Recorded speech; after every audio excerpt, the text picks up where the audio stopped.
नमस्कार दोस्तों, आपका स्वागत है हमारे YouTube channel today news update पर। दोस्तों, अगर आप चैनल पर नए हैं तो प्लीज़ चैनल को सब्सक्राइब कर दें, शेयर करें और लाइक करें। दोस्तों, आप कमेंट सेक्शन में जाकर कमेंट भी कर सकते हैं। और दोस्तों, नीट 2022 के स्टूडेंटों के लिए बड़ी खुशखबरी है और आज हम आपको यह बताएंगे कि आखिर जो अनुमान लगाया जा रहा है कि नीट 2022 की कट ऑफ कम होगी, कैसे कम होगी, इसको आप गणितीय फार्मूले से समझ सकते हैं। जैसे नीट 2021 की तुलना में आप कंपेयर करेंगे तो ऑल इंडिया कोटे की जो कट ऑफ थी वह और 2022 की ऑल इंडिया कोटे की कट ऑफ, इसका हम यहाँ पर कैलकुलेशन करेंगे और गणितीय रूप से समझेंगे कि कौन से फार्मूले के आधार पर हम कह सकते हैं कि नीट 2022 की जो कट ऑफ होगी वह नीट 2021 की तुलना में काफ़ी कम होगी। आइए दोस्तों समझते हैं। जैसा कि आप जानते हैं कि ऑल इंडिया कोटे की जो कट ऑफ होती है उससे अधिक कट ऑफ केवल कुछ राज्य ऐसे हैं जहां की होती है और बाकी स्टेट की जो कट ऑफ होती है ऑल इंडिया कट ऑफ से काफ़ी कम होती है।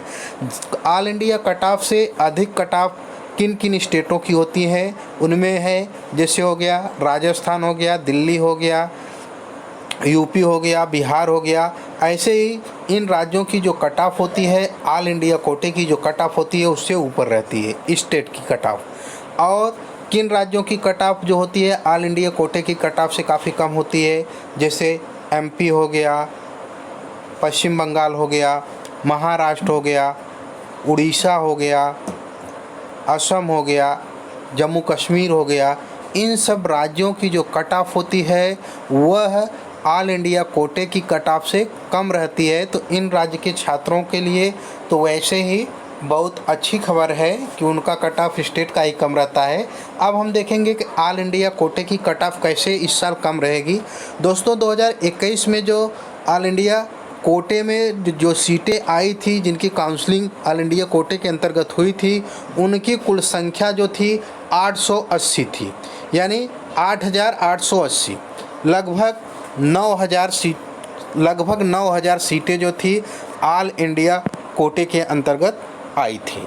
लेकिन इस बार जो ऑल इंडिया कोटे की कट ऑफ होगी उसमें जो काउंसलिंग होगी उसकी सीटों की संख्या वह 10,000 से अधिक है।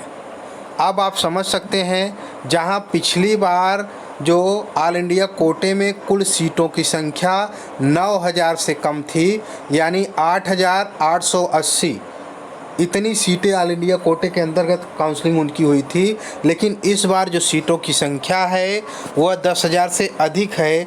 तो इस हिसाब से आप देखेंगे कि स्वाभाविक है कि वह कट ऑफ ज़्यादा जाएगा।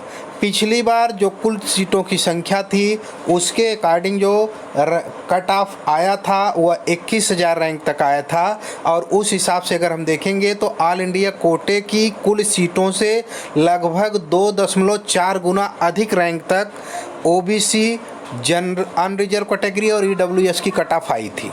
तो उस हिसाब से अगर देखा जाए कि जो कट ऑफ इस बार होगी वह लगभग 25,000 रैंक तक जो स्टूडेंट हैं ऑल इंडिया कोटे के द्वारा उनको एमबीबीएस गवर्नमेंट कॉलेज मिल सकता है। उसको ऐसे आप समझ सकते हैं कि 10,000 से अधिक सीटें इस बार ऑल इंडिया कोटे के अंतर्गत काउंसलिंग की जाएंगी। और अगर उसका 2.4 गुना आप कैलकुलेट करेंगे तो वह लगभग 25,000 के आसपास आएगा। तो 25,000 रैंक तक के जितने बच्चे हैं उनको गवर्नमेंट एमबीबीएस मेडिकल कॉलेज मिल सकता है। लेकिन यह अंतिम राउंड यानी स्टे राउंड में की हम बात कर रहे हैं, न कि फर्स्ट राउंड, सेकेंड राउंड या माप अप राउंड की बात नहीं कर रहे हैं। ऑल इंडिया कोटे की जो स्टे राउंड होगी उसकी हम बात कर रहे हैं कि लास्ट में, अंत में यह रैंक जो है, इतने रैंक तक वाले बच्चों का ऑल इंडिया कोटे में एमबीबीएस कॉलेज मिल सकता है। क्योंकि जब ऑल इंडिया कोटे की जो काउंसलिंग होती है उसके बाद फिर स्टेट कोटे की जब काउंसलिंग होती है तो ज़्यादातर बच्चे जो ऑल इंडिया कोटे में रहते हैं उसको छोड़कर अपने स्टेट के कॉलेज की सीट ले लेते हैं, जिसके कारण ऑल इंडिया कोटे की सीटें खाली होती जाती हैं। और अंत में स्टे राउंड में यह जो सीटें होंगी लगभग 25,000 रैंक तक के जो बच्चे हैं उनको ऑल इंडिया कोटे से गवर्नमेंट MBBS कॉलेज मिल सकता है। ऐसी जानकारी के लिए दोस्तों बने रहिए हमारे चैनल पर। धन्यवाद।